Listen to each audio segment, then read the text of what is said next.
जय हिंद मेरे दोस्तों, आपका स्वागत है आपके अपने यूट्यूब चैनल प्रीतम एकेडमी परिवार में। और मैं हूं सूरज कुमार।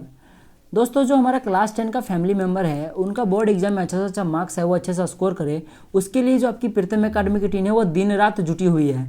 तो उसके लिए यानी कि जो क्लास 10 की फैमिली मेंबर है, उनका बोर्ड एग्जाम में अच्छा से अच्छा मार्क्स है, उसके लिए मैं आपके लिए जो आपका साइंस है क्लास 10 का, उसका मैं 80 ऑब्जेक्टिव क्वेश्चन लेकर आया हूँ। और ये 80 ऑब्जेक्टिव क्वेश्चन बहुत ही इंपॉर्टेंट क्वेश्चन है दोस्तों, बोर्ड के बेसिस पे आपके कॉन्फिडेंस लेवल को बूस्ट करने के लिए। क्योंकि बोर्ड एग्जाम में जो मैं एक 80 क्वेश्चन लाया हुआ है, डायरेक्टली पूछा जाता है, इसी तरह से एकदम हूबहू टेली कर जाता है। और साथ ही साथ मैंने क्वेश्चन को इस प्रकार से सेट करवाया है कि आपका बोर्ड एग्जाम में तो मदद मिलेगी, साथ ही साथ जो आपका आगे चल के जो कॉम्पिटिटिव एग्जाम दोगे, चाहे कोई भी एग्जाम दोगे, तो वो आपको क्या होगा, आपका कॉन्फिडेंस लेवल बूस्ट करेगा। क्योंकि इस टाइप का क्वेश्चन जो मैंने सेट किया हुआ है, ये आपको कॉम्पिटिटिव एग्जाम में भी डायरेक्ट पूछा जाता है। तो चलिए फिलहाल मैं आपको एक चीज़ बता दूं कि मैं इसका 2 पार्ट लूँगा। पहला वीडियो 40 क्वेश्चन का रहेगा, फिर वो अगला जो वीडियो आएगा वो भी 40 क्वेश्चन का आएगा, ठीक ना। और हो सकता है तो अगला पार्ट वो दामोदर सर लेंगे। मैं फिलहाल अभी 40 क्वेश्चन का ये वाला जो वीडियो है वो मैं ले लेता हूँ। तो चलिए, हमारा जो आज जो 40 क्वेश्चन का सेट है उसको हम लोग शुरू करते हैं। जो सबसे पहला आपका प्रश्न आएगा मेरे दोस्तों, देखिए मैं फिर भी बोल रहा हूँ कि ये बहुत ही इंपॉर्टेंट क्वेश्चन है दोस्तों। आप लोग क्या कीजिएगा, कॉपी कलम साथ में ले लीजिएगा और बैठिएगा और सारे क्वेश्चन्स को अपने से हल करने का सबसे पहले ट्राई कीजिएगा, फिर सॉल्यूशन देखिएगा, ठीक। और सारे क्वेश्चन को अच्छे से याद कर लीजिएगा। तो पहला जो आपका प्रश्न है मेरे दोस्तों, देखिएगा, निम्नलिखित में किसका अपवर्तनांक अधिक है। तो याद रखिएगा, जो आपका हीरा होता है यह बहुत ही डेंस होता है, यानी कि इसका अपवर्तनांक अधिक होता है। तो बी नंबर का ऑप्शन आपका करेक्ट हो जाएगा। चलिए 2 नंबर के प्रश्न पर आते हैं। अवतल दर्पण की फोकस दूरी होती है। याद रखिएगा, अवतल दर्पण की बात करें तो उसकी फोकस दूरी ऋणात्मक होती है, लेकिन अगर हम लोग उत्तल दर्पण की बात करेंगे तो धनात्मक हो जाएगी। पर चूंकि अवतल दर्पण है इसलिए ऋणात्मक इसका सही आंसर हो जाएगा। चलिए हम लोग 3 नंबर के प्रश्न पर आते हैं। किसी लेंस में मुख्य फोकस की संख्या कितनी होती है। तो याद रखिएगा, लेंस में अगर फोकस पूछे कि कितना फोकस होता है तो याद रखिएगा उसमें 2 ही होता है। तो बी नंबर का ऑप्शन का करेक्ट हो जाएगा। और यही अगर दर्पण पूछता है तो दर्पण का होता है 1, लेकिन लेंस पूछे तो हमेशा याद रखिएगा 2। याद रखिएगा मेरे दोस्तों। आगे देखिए, दाढ़ी बनाने के लिए कौन से दर्पण का उपयोग किया जाता है। तो याद रखिएगा, दाढ़ी बनाने के लिए हम लोग अवतल दर्पण का उपयोग करते हैं। बी नंबर का ऑप्शन आपका करेक्ट हो जाएगा। चलिए हम लोग अगले प्रश्न पर आते हैं, 5 नंबर के प्रश्न पर। और ये बहुत ही इंपॉर्टेंट क्वेश्चन है दोस्तों, ये एग्जाम में आता ही आता है। देखिए, अवतल दर्पण की फोकस दूरी f एवं उसकी वक्रता त्रिज्या r के बीच संबंध है। तो याद रखिएगा, f और r के बीच में संबंध जो होता है वो r बराबर 2f का होता है। यानी जो आपका r है वो फोकस का डबल होता है। याद रखिएगा, r बराबर 2f होता है। और चूंकि ये जो आपका आंसर है ये आपको ऑप्शन में नजर नहीं आएगा, पर ऑप्शन में आपको क्या क्या है कि f को यहाँ f के साथ जो 2 है उसको इधर भेज दिया गया है, यानी कि बाय में आ जाएगा 2। तो क्या निकलेगा, f बराबर 2r r/2 निकल कर आएगा। और यही आपको सी नंबर में ऑप्शन आपको देखने को मिलेगा। तो यही इसका सही आंसर हो जाएगा मेरे दोस्तों। डायरेक्टली एग्जाम में नहीं देगा, आपका जो एनसीईआरटी बुक है उसमें r बराबर 2f आपको देखने को मिलेगा। लेकिन एग्जाम में क्या करता है, एग्जामिनर थोड़ा सा चालाकगिरी करता है। वो क्या करता है, वो इस टाइप का सेट करता है क्वेश्चन, f बराबर लिख देता है r/2। अब बात तो सेम ही है, इसलिए याद रख लीजिएगा, f बराबर r/2 लिख देगा, या तो फिर क्या हो जाएगा, r बराबर 2f हो जाएगा, ठीक। चलिए हम लोग 6 नंबर के प्रश्न पर आते हैं। देखिए क्या है, निम्नलिखित में से किस लेंस को अभिसारी लेंस कहते हैं। याद रखिएगा, अभिसारी मतलब केंद्रित करना, यानी कोई भी चीज को केंद्रित करना। अब चूंकि लेंस की बात की गई है, लेंस मतलब प्रकाश से रिलेटेड है, तो प्रकाश को जो चीज केंद्रित करेगी, जो लेंस केंद्रित करेगी, उसी को हम लोग अभिसारी लेंस कहेंगे। और आपको पता होगा कि जो आपका उत्तल लेंस होता है वो कुछ दिखने में इस प्रकार का होता है। जब इधर से आपका रेज आती है, जबकि प्रकाश की किरणें आती है, वो आके एक जगह पे वो केंद्रित होती है। तो इसीलिए हम लोग क्या कहते हैं, उत्तल लेंस को हम लोग अभिसारी लेंस कहते हैं। और अगर हम लोग अवतल लेंस की बात करेंगे तो उसको हम लोग क्या अपसारी लेंस कहेंगे। क्योंकि जो अवतल लेंस होता है दोस्तों वो कुछ इस प्रकार का होता है, इधर से जब आपकी रेज आती है, जो सन की जो रेज आती है वो यहाँ से क्या होती है, डिफ्लेक्ट होती है, दूर भागती है। तो वो क्या होता है, अपसरित करती है। यानी कि अपसारी लेंस पूछे तो क्या हो जाएगा, अवतल लेंस। और अगर आपको अभिसारी पूछे तो वो उत्तल लेंस। आई होप क्लियर हो गया होगा आपको। चलिए 7 नंबर के प्रश्न पर आते हैं। देखिए, दृश्य प्रकाश में किस वर्ण का तरंग दैर्ध्य न्यूनतम होता है। तो याद रखिएगा, बैंगनी का सबसे कम होता है। और जो अगर हम लोग लाल की बात करें तो लाल का तरंग दैर्ध्य सबसे ज्यादा होता है। याद रखिएगा, बैंगनी का सबसे कम और लाल का सबसे ज्यादा। चलिए हम लोग अगले प्रश्न पर आते हैं। देखिए, तारे का टिमटिमाना प्रकाश के किस घटना को प्रदर्शित करता है। तो याद रखिएगा कि ये जो प्रकाश का परिकीर्णन है, इसके कारण ही तारे टिमटिमाते हुए नजर आते हैं। चलिए आगे बढ़ते हैं 9 नंबर के प्रश्न पर। निम्नलिखित में से किसमें प्रकाश की चाल सबसे अधिक होती है। आपको पता होगा, निर्वात जो है आपका, वैक्यूम जो होता है, इन वैक्यूम, इसमें क्या होता है, प्रकाश सबसे अधिक तेजी से चलती है। चलिए आगे बढ़ते हैं।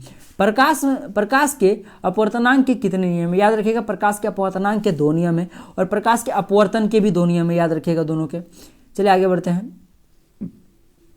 देखिए क्या लिखा है इसको, जल विद्युत संयंत्र किस ऊर्जा को विद्युत ऊर्जा में रूपांतरित करता है। तो याद रखिएगा जो आपका जल को विद्युत संयंत्र, क्वेश्चन क्या देखिएगा, जल विद्युत संयंत्र किस ऊर्जा को विद्युत ऊर्जा में रूपांतरित करती है। तो दोस्तों इसका जो सही आंसर हो जाएगा दोस्तों वो आपका हो जाएगा,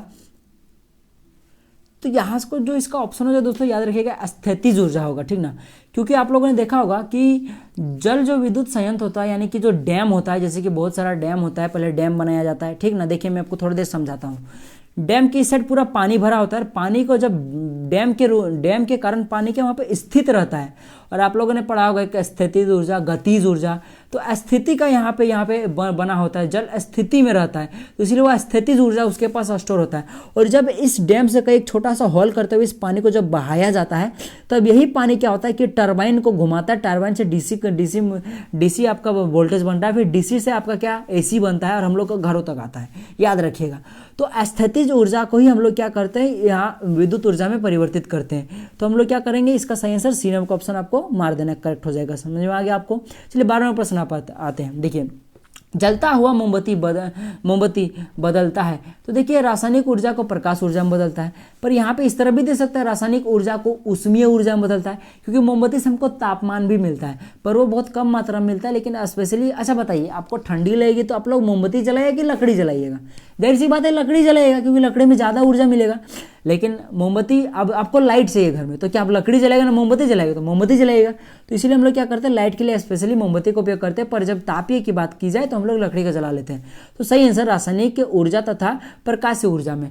अगर मान लीजिए दोनों ऑप्शन में रहा तो रासायनिक ऊर्जा तथा प्रकाश ऊर्जा, या फिर ऐसा रहा रासायनिक ऊर्जा तथा उष्मीय ऊर्जा रहा, तो प्रायोरिटी आप लोग प्रकाशीय ऊर्जा को दीजिएगा। लेकिन टेंशन मत लीजिए, ऐसा होगा नहीं, ऐसा नहीं रहता है ऑप्शन में, ठीक ना। तो आप लोग क्या कीजिएगा, टेंशन नहीं लेना आपको, रासायनिक ऊर्जा को प्रकाशीय ऊर्जा में, यही याद रखिएगा, ठीक। चलिए हम लोग आगे बढ़ते हैं। तो जो हमारा आगे जो प्रश्न आएगा 13 नंबर देखिएगा, एक विद्युत सेल से धारा प्राप्त करने पर उसके सिरों के बीच विभवांतर का मान विद्युत वाहक की तुलना में हो जाता है। दोस्तों ये क्वेश्चन मैं फिक्स बोल दे रहा हूँ, आपका बोर्ड में आने वाला है नहीं, ये मैं आपके माइंड टेस्ट के लिए दे के रखा हूँ ये क्वेश्चन को। ये आपको क्वेश्चन को मुझे कमेंट करना है, और मैंने 13 नंबर के साथ और एक क्वेश्चन मैंने रखा है जो आपका माइंड सेटअप, माइंड चेक करने के लिए मैंने आपको दिया हुआ है। आप लोग ये कीजिएगा, इस क्वेश्चन को हम लोग को यहाँ पे आप लोग क्या कीजिएगा, या तो हमको कोई ग्रुप से, जैसे टेलीग्राम हो गया, व्हाट्सएप ग्रुप से मैसेज कीजिएगा, या फिर हम लोग को डायरेक्ट वीडियो के नीचे कमेंट कीजिएगा। मैं देखना चाहता हूँ किसको इसको इसका सही आंसर पता है। बाकी मैं इसका अगले वीडियो जो लेगा दामोदर सर जो लेने वाले, मैं उसमें इसका आंसर बता दूंगा, तो वो आपको आंसर बता देंगे, ठीक ना। 13 नंबर का। चलिए 14 नंबर के प्रश्न पर आते हैं। प्रतिरोध का मान बढ़ने के लिए प्रतिरोधकों को जोड़ा जाता है। याद रखिए जब हम लोग श्रेणी क्रम में जोड़ते हैं तो प्रतिरोध ज्यादा होता है, पर जब हम लोग समांतर क्रम में जोड़ते हैं तो प्रतिरोध कम होता है, क्योंकि समांतर क्रम का जो फॉर्मूला होता है प्रतिरोध का 1/R होता है, 1/R1 प्लस 1/R2, इसी तरह चलता रहेगा। जितना प्रतिरोध है उतना जोड़ते जाइए आप लोग। पर जब श्रेणी क्रम की बात करें, जब इसका कुल प्रतिरोध निकला है तो R होता है R बराबर R plus R2 plus R1 plus R2 plus R3 से करके जोड़ते जाइए। तो वो देखिए यहाँ पे जो प्रतिरोध है वो बाय में जोड़ रहा है, 1/, में जोड़ रहा है, और ये सब डायरेक्टली जोड़ रहा है। तो डायरेक्टली जोड़ रहा है यानी कि ये ज्यादा प्रतिरोध उत्पन्न करेगा, इसलिए बिना क्वेश्चन आपका श्रेणी क्रम सही हो जाएगा।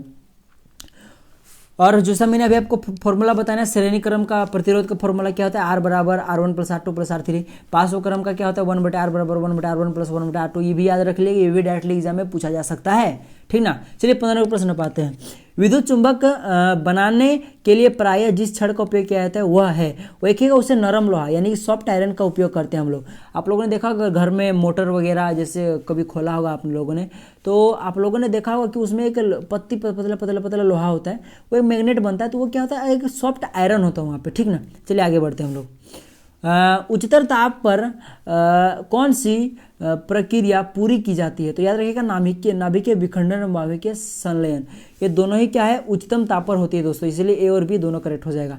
मैं आपको एक ट्रिक बताता हूँ कि जब भी आपको ऑप्शन में ए और बी नजर आए ना, या फिर जब भी आपका 4 ऑप्शन रहेगा, 4 ऑप्शन में से आपको एक ऑप्शन दिया हुआ कि ए और बी दोनों, तो मोस्ट प्रायोरिटी 99% चांसेस होता है कि वो सही हो जाता है, याद रखिएगा बोला। पर बहुत सारे क्वेश्चन में सही नहीं होता है, पर याद रखिएगा मोस्ट ऑफ दी 90% केसेस में वो सही होता है। अगर आपको इसका आंसर नहीं पता है तो आप लोग आंख मूंद के ए और बी मार दीजिएगा, आपका 90% सही होने के चांसेस हो जाएगा अदर ऑप्शन चॉइस करने के मुताबिक। समझ में आ गया आपको। 17 नंबर के प्रश्न आते हैं। सौर ऊर्जा को सीधे विद्युत ऊर्जा में बदलने वाली युक्ति है। तो वो दोस्तों आप लोग को ये क्या हो जाएगा, सौर कुकर और सौर सेल, ठीक ना, ए और बी दोनों हो जाएगा। चलिए हम लोग आगे बढ़ते हैं। पवन विद्युत जनित्र में पवन की चाल कम से कम कितनी होनी चाहिए। दोस्तों इसका तो मुझे मैंने जब इसको देखा है एनसीईआरटी वगैरह में तो वो 15 किलोमीटर पर आवर से अधिक होनी चाहिए, पर यहाँ ऑप्शन में ऐसा कुछ नज़र नहीं आ रहा है। पर आप लोग बाय द वे सी को मार सकते हो और इनमें से कोई नहीं भी मार सकते हो, तो ये आप लोग याद रखिएगा 15 किलोमीटर पर आवर। पर मुझे जहाँ तक लग रहा है इनमें से कोई नहीं इसका सही आंसर होगा, पर आप लोग को क्या लग रहा है आप लोग को कमेंट करके बताइए, क्योंकि मैंने जहाँ भी देखा वो 15 किलोमीटर पर आवर से अधिक होगा तभी वो पवन चक्की जो वहाँ चल पाएगी, पर यहाँ ऑप्शन में ऐसा कुछ मुझे नज़र नहीं आ रहा है। तो आपके हिसाब से क्या सही होना चाहिए, तो आप लोग ये मुझे कमेंट करके बताइएगा।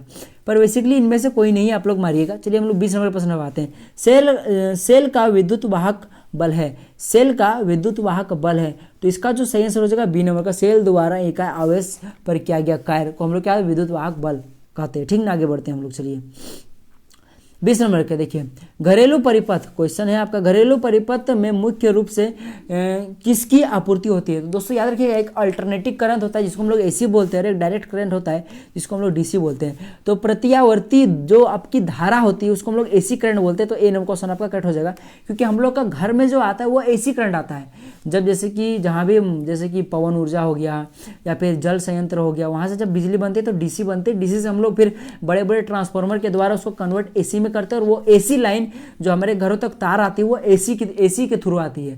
क्योंकि अगर डीसी में लाएंगे तो वो उतनी दूर से आ नहीं पाएगी, वो पहले ड्रॉप कर जाएगी वोल्टेज और हम लोग को अच्छे से वोल्टेज नहीं मिल पाएगा। तो इसीलिए हम लोग एसी को लाना ज़्यादा सुविधाजनक होता है, इसीलिए हम लोग एसी का उपयोग करते हैं। याद रखिएगा, घरों में एसी का उपयोग किया जाता है। चलिए 21 नंबर का प्रश्न आते हैं, वर्ण विक्षेपण असंभव है। देखिएगा बच्चा बहुत ही कंफ्यूजन होता है देखिए, वर्ण विक्षेपण संभव है सोचेगा बच्चा, ठीक ना, लेकिन क्वेश्चन कहा गया असंभव। याद रखिएगा, नहीं में बहुत, नहीं, असंभव, ये सब वर्ड याद रखिएगा क्वेश्चन में। क्वेश्चन को अच्छे से शांत मन से पढ़िएगा। यहाँ पे क्वेश्चन कहा गया असंभव है, संभव नहीं, ये नहीं पूछा गया, पूछा गया असंभव है। तो याद रखिए क्वेश्चन को अच्छा से पूछेगा। क्वेश्चन कह रहा है कि वर्ण विक्षेपण किसमें असंभव है, यानी वर्ण विक्षेपण किसमें नहीं हो सकता है। ये मत समझ लिए कि वर्ण विक्षेपण किसमें हो सकता है, फिर आप लोग कन्फ्यूजन में आ जाएगा। तो क्वेश्चन के हिसाब से इसका सही आंसर डी हो जाएगा, फाइबर में, क्योंकि फाइबर में वर्ण विक्षेपण नहीं होता है। चलिए हम 22 के प्रश्न पर आते हैं। वायु में रखा एक कांच का प्रिज्म आपतित किरण को मोड़ देता है, तो याद रखिएगा वो आधार की ओर मोड़ देता है। चलिए हम लोग आगे बढ़ते हैं। तो हमारा जो 23 का जो प्रश्न आएगा वो देखिए क्या है, 2Zn + O2 इक्वल टू क्या, ये एरो है, ये क्या होता है कि ये डायरेक्शन बताता है किसका, रिएक्शन का, और ये इंडिकेटर है कि रिएक्शन हुई है और ये बना है, ठीक ना। एरो का बस इतना ही काम है। किस प्रकार की अभिक्रिया है, तो याद रखिएगा ये एक प्रकार का उपचयन अभिक्रिया है, क्योंकि एडिशन ऑफ O है, यानी कि ऑक्सीजन का एडिशन हो रहा है। चलिए आगे बढ़ते हैं चलिए आगे देखिए आपके खाना बनाने वाला सोडा का रासायनिक सूत्र है। तो खाना बनाने वाला का यानी कि बेकिंग सोडा को क्या कहते हैं दोस्तों, तो ये देखिएगा जो हम लोग बेकिंग सोडा है, बेकिंग सोडा का जो फॉर्मूला होता है NaHCO3 होता है। क्या होता है, NaHCO3, यानी कि सी नंबर का ऑप्शन आपका करेक्ट हो जाएगा। चलिए हम लोग आगे बढ़ते हैं। तो जो आपका आगे का जो 25 नंबर का क्वेश्चन है, देखिए क्या है, सो कमरे के ताप पर द्रव अवस्था में रहने वाली धातु पूछा गया है, इसीलिए पारा इसका सही आंसर हो जाएगा मेरे दोस्तों। और अगर अधातु होती तो आप लोग मुझे कमेंट करके बताइएगा, ठीक।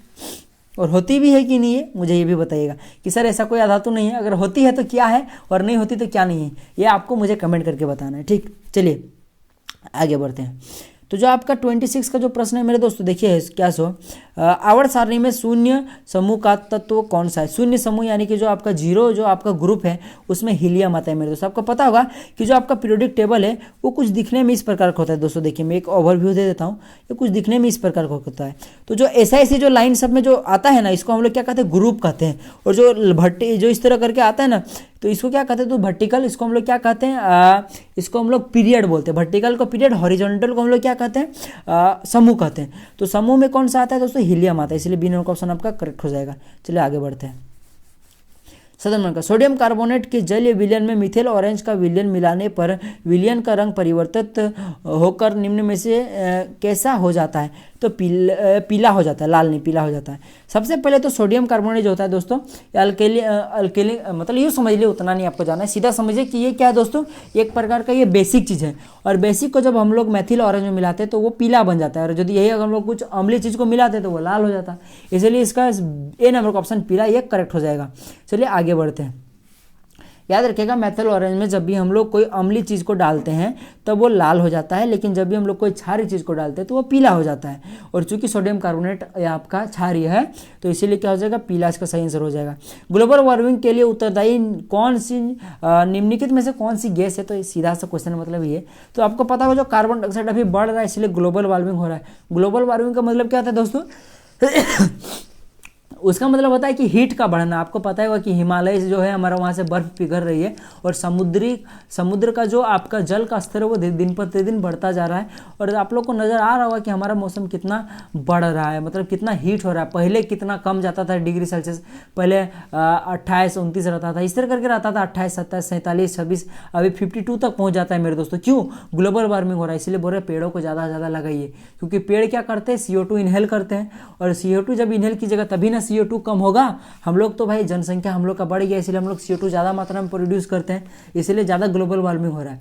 लेकिन अगर हम लोग ज़्यादा मात्रा में पेड़ लगा दे तो पेड़ तो क्या करेंगे कि वो कार्बन डाइऑक्साइड को खींच लेंगे और हमारा बैलेंस बना देगा वो, इसलिए पेड़ को ज़्यादा से ज़्यादा लगाइए। चलिए आगे बढ़ते हैं 29 नंबर के प्रश्न पर। गंधक को परमाणु संख्या होती है, गंधक को हम लोग दोस्तों सल्फर कहते हैं, याद रखेगा। ये उसको 16 नंबर का ऑप्शन आपका करेक्ट हो जाएगा।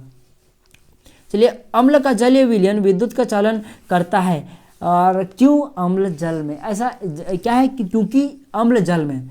अब यही क्वेश्चन मैंने आपके लिए छोड़ा हुआ है, देखिए बहुत ही इंपॉर्टेंट, बहुत ही मैं थोड़ा सा हिंट देता। देखिए आपको पता होगा कि अम्ल जल में घुलनशील है और अम्ल जल में आयन भी देता है, और आपको पता है कि विद्युत आयन से चलता है। तो आप लोग का बताना है कि इसका सही आंसर आयन होता है, ये सही होगा, कि विलयन होगा, ये विलय होता है, ये सही होगा। क्योंकि अम्ल जो होता है वो जल में विलय भी होता है, और ये भी ऑप्शन में दिया हुआ है। और आपको पता होगा कि अम्ल है जो जल में आयन भी देता है, इसीलिए इसका आयनित होता है। तो आपको आप सही आंसर मुझे बताएं दोस्तों, इसका सही आंसर ए होगा कि सी होगा? मैंने तो वैसे आपको हिंट दे दिया, आप लोग समझिए। यहाँ पे थोड़ा पेंट मिस्टेक हो गया, यहाँ पे बी लिखा गया है, बी लिखा गया, असल में ये ए नंबर का ऑप्शन है। तो ए और सी में आपको बताना है कौन सा सही होगा, ठीक ना? थोड़ा देखा जाए आपका दिमाग कैसा है। सो चलिए आगे देखते हैं। अधिकतर धातुओं में ऑक्साइड होती है, तो याद रखिएगा अधिकतर धातु या ऑक्साइड, धातु जो ऑक्साइड होती है दोस्तों वो स्पेशली क्षारीय होती है। धातु ऑक्साइड क्षारीय होते हैं, लेकिन अगर धातु ऑक्साइड कहेंगे तो वो अम्लीय होते हैं, याद रखिएगा। चलिए हम लोग 32 क्वेश्चन पर आते हैं। सोने में निम्नलिखित में से कौन से धातु मिलाकर में से धातु तैयार किया था? तो याद रखिएगा सोने में हम लोग Cu मिलाते हैं, कॉपर। इसको याद रखने के लिए एक चीज़ देखिए, ट्रिक बताता हूँ।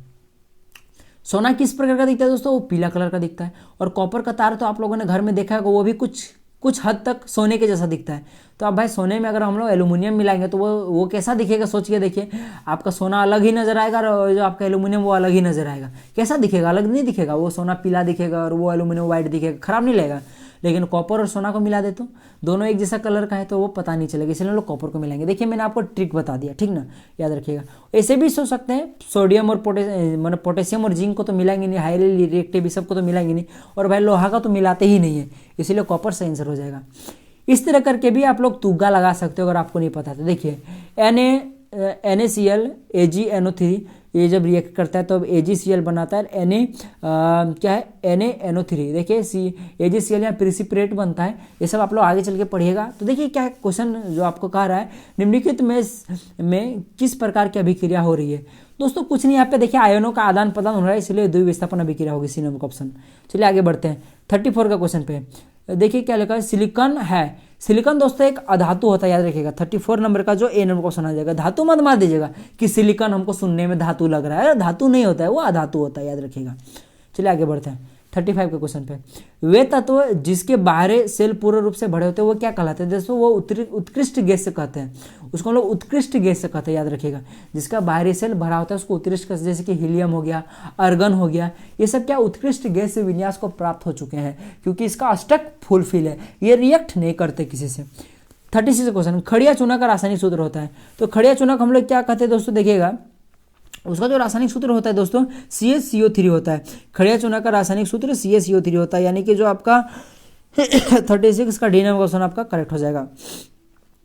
37 के प्रश्न आते हैं। निम्नलिखित में से कौन सबसे अधिक अम्लीय ऑक्साइड है? दोस्तों इसका जो सही आंसर हो जाएगा, ये आपको देखिए, इसका जो सही आंसर हो जाएगा दोस्तों SO2 होगा, ठीक ना? SO2 होगा। चलिए हम लोग आगे बढ़ते हैं। जो आगे आपका 38 का जो प्रश्न है, निम्नलिखित में से कौन सा अल्काइन है? अल्काइन कहा गया है, चूंकि अल्काइन हम लोग ट्रिपल बॉन्ड वाले को कंसीडर करते हैं, और इनमें से सब में देखिएगा तो सबका जब स्ट्रक्चर बनाइएगा तो आपको सिर्फ सी नंबर में ही ऐसा दिखेगा जो इसका ट्रिपल बॉन्ड होता है। जैसे देखिए आपको 2 कार्बन दिया हुआ है और यहाँ पे 2 हाइड्रोजन दिया हुआ है। चलिए 2 हाइड्रोजन हो गया आपका, इस तरह करके 2 हाइड्रोजन है ना, तो दो तरफ इधर 2 हाइड्रोजन लगेगा, एक ये इधर एक हाइड्रोजन लगा दीजिए कि इधर हाइड्रोजन लगा दीजिए। अब एक कार्बन को तो 4 चाहिए, तो इसके लिए 4 बॉन्ड बनाने के यहाँ पे ट्रिपल बॉन्ड दे दीजिए। तो आप देखिए कार्बन को 4 बॉन्ड मिल गया, इस कार्बन को भी 4 बॉन्ड मिल गया, इस हाइड्रोजन को तो चूंकि 1 बॉन्ड चाहिए इसलिए तो ये तो संतुष्टि है। तो ये देखिए कि ये सी नंबर में C2H2 क्या है, यही एक जो है ये क्या है अल्काइन बनाता है, इसलिए इसका सी नंबर का ऑप्शन आपका करेक्ट हो जाएगा। 39 क्वेश्चन पर ये आपको बड़ा सा यहाँ पे जो आपको दिख रहा है इसका आपको IUPAC नेम आपको बताना है। तो दोस्तों इसका IUPAC नेम क्या होगा जल्दी से मुझे आप लोग बताइए। तो मैं इसका IUPAC नेम आपको बता देता हूँ। इसका जो IUPAC नेम होगा तो मेरे दोस्तों देखिएगा एथिल मिथेल ईथर होता है, क्योंकि ये ईथर का समूह है दोस्तों, इसलिए बी नंबर का ऑप्शन आपका करेक्ट हो जाएगा। चलिए आगे बढ़ते हैं। 40 नंबर का प्रश्न देखते हैं। निम्नलिखित में से कौन सा यौगिक ईंधन के रूप में इस्तेमाल किया जा सकता है। तो दोस्तों आपको बताना है कि इनमें से सभी जो है ना ईंधन के रूप में उपयोग किया जा सकता है। मेरे हिसाब से क्या सही हो जाएगा, इनमें से सभी, क्योंकि एथेनॉल को भी ईंधन के रूप में उपयोग किया जा सकता है, क्योंकि आग जलते प्रोपेनॉल का तो होता ही है, देखिए यहाँ पे इथेनोइक अम्ल का, इसलिए इनमें से सभी सही आंसर हो जाएगा मेरे 240 का। और बाकी देखिए आप लोग के लिए फिलहाल अभी भी 80 प्रश्न है, यहाँ पे देख सकते हैं आप लोग 80 प्रश्न है। तो आप लोग का ये प्रश्न आपको दामोदर सर करा देंगे। और कुछ यहाँ पे देखिएगा, कुछ आपका यहाँ पे आपका लॉन्ग क्वेश्चन यानी कि रिटर्न क्वेश्चन भी दिया हुआ है, ये भी आपको दामोदर सर करा देंगे, तो आपको टेंशन लेने वाली कोई बात है नहीं, ठीक ना। तो दोस्तों इसी प्रकार के एक अगले वीडियो में हम लोग का मुलाकात होगा, तब तक मिलते हैं दोस्तों अगले वीडियो में। तब तक के लिए जय हिंद, जय भारत और आपका दिन शुभ हो।